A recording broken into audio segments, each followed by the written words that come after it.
я написала здесь серию стихов «Города», посвященную городам-миллионникам, где находятся, в библиотеке которых находятся мои книги. Среди них и Калининград в том числе, но я его сегодня не представлю, потому что я его не помню до конца. А так, это города, это около 20 стихотворений, в том числе моему курсу посвященные и городам вот именно многим. Я вам прочту небольшое одно. Санкт-Петербургу, нашему соседу, ну, нашему региону. Чтобы вы имели представление, что из себя представляют эти стихи. В сезон белых ночей, взглянув на небо, вы не увидите планету Ленинград. И этот город, где давно ты не был, тебе не явит яркий звездопад. И ангел православного собора не полетит, взмахнув своим крылом. Грифон, не поднимая важного взора, не шелохнется под косым дождем, не встанет, не пойдет с гордой осанкой. Вперед тебя вслед за собой маня. Михайловский замок, как огранки, тебя не примет отражение, храня. Кораблик с высоты Адмиралтейства не поплывет по матушке Неве, а памятник великого Петра не оживет по воле Фальконе. Спасибо. Замечание.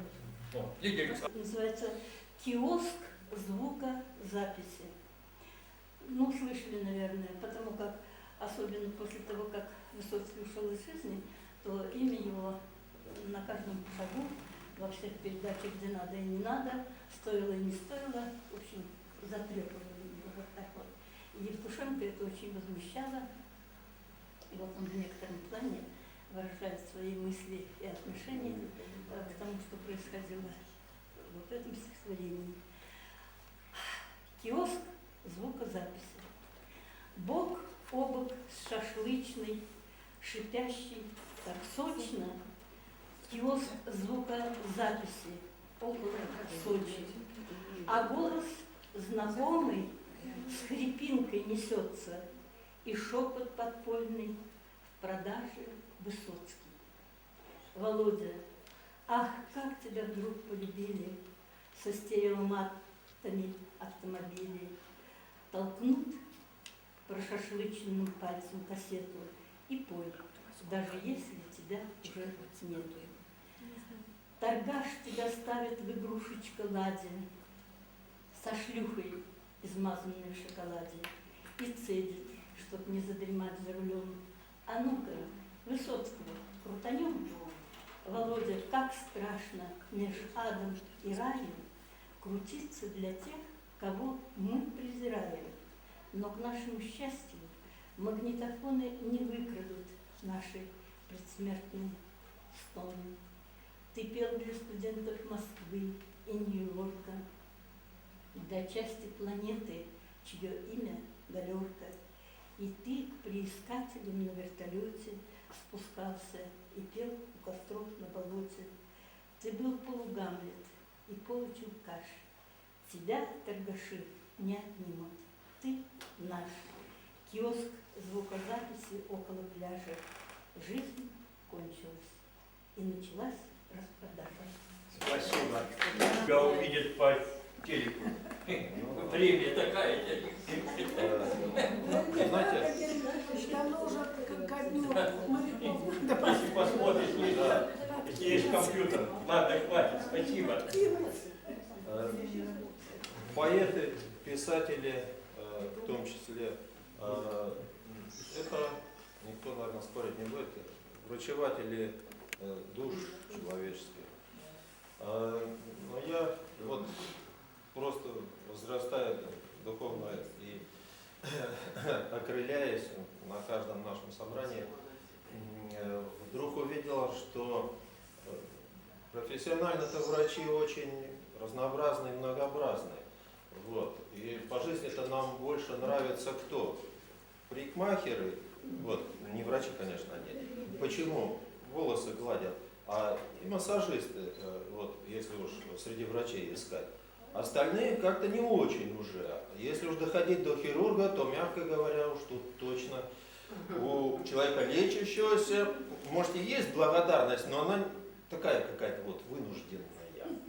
Поэтому вот мне как-то не очень повезло массажистом от слова быть, да, вот, а приходится то реанимировать, то делать полостное вскрытие, как бы это уж истории все равно оптимизма очень много. Я, вот, например, опять же, тут вот послушал про миллионники, себя утешаю единственное тем, что, учитывая, что издание книг сегодня это дело самих утопающих писателей, поэтов, да, то вот мне точно при жизни, я имею в виду прижизненное издание, никогда не покрыть количество тиражей литературных Леонида Ильича Брежнева. «Малая земля», «Целина», ну помните, да? Вот, ну как бы ни старался, все равно не получится. И, в общем-то, и такой цели нет. Вот. И две мысли, опять по дороге сюда, боялся растерять, потому что да, их не получается потерять. Вот по поводу сегодняшней, естественно, ситуации. Вообще, обращение к истории, я так понимаю, должно быть связано всегда с сегодняшним днем и предвидением завтрашнего. В противном случае это, скажем так, очередная доза опиума. Вот. То есть вроде как бы хорошо, но и что.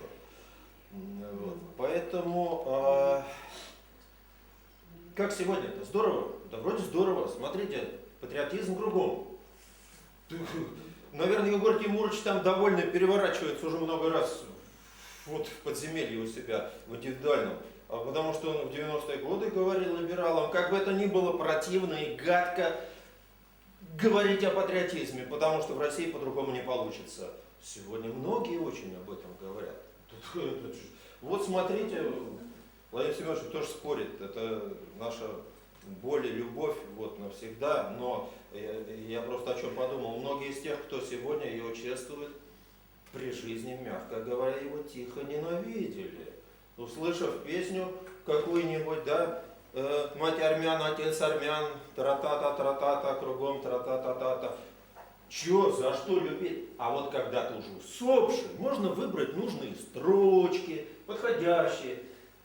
Вот живых нужно учиться понимать и любить. А потом, конечно, можно выбрать все, что угодно. И что у нас сегодня с живыми-то? А что, как он называется там, вот эта вот заначка-то, которая в вашингтонских банках нью-йоркских хранится, да, фонд стабилизационный, а он не увозится в Россию, он там хранится.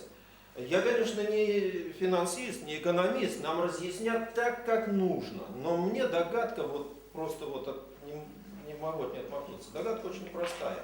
До тех пор, пока будут соответствующие лица возить туда наши кровные денежки российские, счета, личные счета этих людей там не закроют. Как только начнутся поползновения, какие-то капризы, дескать, дайте нам вот на строительство дорог, городов, больниц, вот тут вот могут сказать, уважаемые господа финансисты, извините, до свидания. И еще одна мысль. На днях, буквально недавно, с приглашением государственных руководителей в торжественной обстановке, не юбилейная дата, совершенно не юбилейная, но вместе с тем 14 июля святой праздник для Франции и Парижа. Там праздновала вся страна и весь французский народ Великую Французскую революцию. Никто не бился головой об асфальт по поводу судьбы Мари Стюарт. Никто не вспоминал о том, что в режиме нон-стоп работала гильотина. Жертвы были, но они были ради того, чтобы каждый француз ощущал свою свободу и мог ей воспользоваться. Другое дело, как реальная обстановка сегодня, но как бы то ни было. Поэтому, ну, может быть, вот, в общем-то, конечно, и где-то, как говорится, нет пророка в своем Отечестве, вот, может, и юбилейный год как-то все-таки заставит уважать нас свою историю. 100 лет все-таки прошло. Ну, почему нет? Обсуждается, либо забалтывается, либо осмеивается, либо показывается, смотрите, с вами то же самое. Да со всеми не будет так. Ну, даже при желании, выстроившись в очередь, 140 с лишним миллионов человек, скажет, вот с нами так будет. Ну, не будет, не хватит очереди. Ну, не хватит патронов на всех просто. Поэтому история не повторяется. Она в одну и ту же воду дважды войти нельзя. Где наша боль? Вот я вижу сегодня, вот наш богатырь Россия, да, и мечом владеет, да, и наши крылатые ракеты попадают абсолютно точно, и мы можем куда угодно, так сказать, вот усмирить любого нашего врага противника. Все так. Но вижу я картину чуть-чуть по-другому. замечательная стеклянная банка. Это, кстати, средневековая пытка была очень распространенная. Стеклянная банка, туда посадили майданную крысу и привязали к груди России. И эта крыса ежедневно, ежесекунда грызет и проливает кровь не Донецка только, не, так сказать, там вот происходящее событие. Она грызет Россию. Она из нас соки высасывает. И из того, что мы вот всех любим и такие все мирные, абсолютно не означает, что не наступит момент, когда они подтянут необходимые достаточные силы и пнут тех же самых наших украинских братьев на нас. Это, я думаю, здесь вряд ли кто-нибудь может поставить на это. А прусь на авторитет нашего, простите, не вас, вот Георгий Петрович, вот другого президента. Значит, где беспокойство? Беспокойство вот какое. Если Россия ослабнет, санкции, кстати, сегодня опять сказали, новые санкции ввели. Приняли. Вообще, да, уже приняли. Все уже. И единственное, что мы будем получать, вот результаты перестройки, да, это мы будем получать вот эту плетку, кнут и что там еще. Так вот, если Россия резко ослабнет, я опираюсь на авторитет одного из ведущих евразийцев, Александр Дугин, ослабнет и войдет в полосу испытаний, то тогда пятая колонна станет просто отрядом откровенных диверсантов. И против нее будут проведены репрессивные меры. Проблематичным является вопрос о шестой колонне. Это, в принципе, то же самое, только который маскируется сегодня под патриотов. Путин открыто называл их национал-предателями. И кусочек.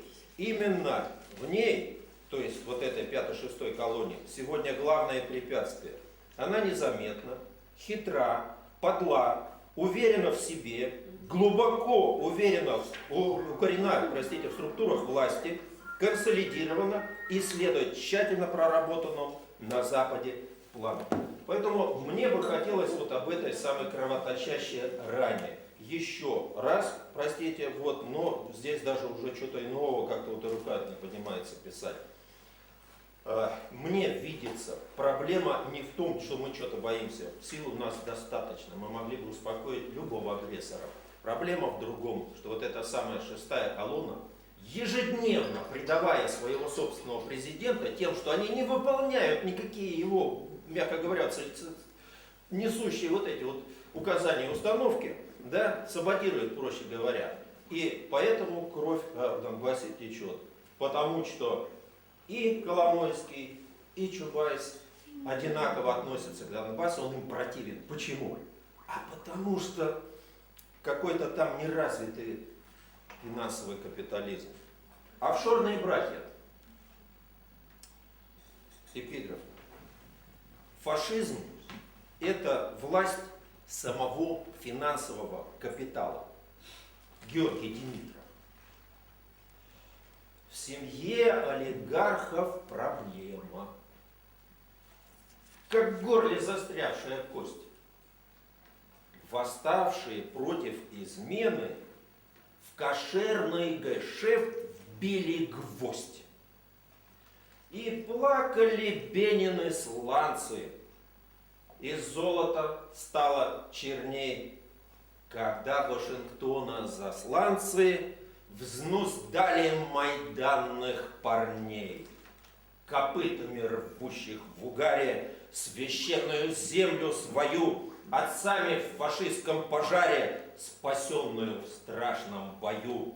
Чубайсовцы и коломойцы, как волки ночами овец, клыками снарядов атойских грызут непокорный Донецк.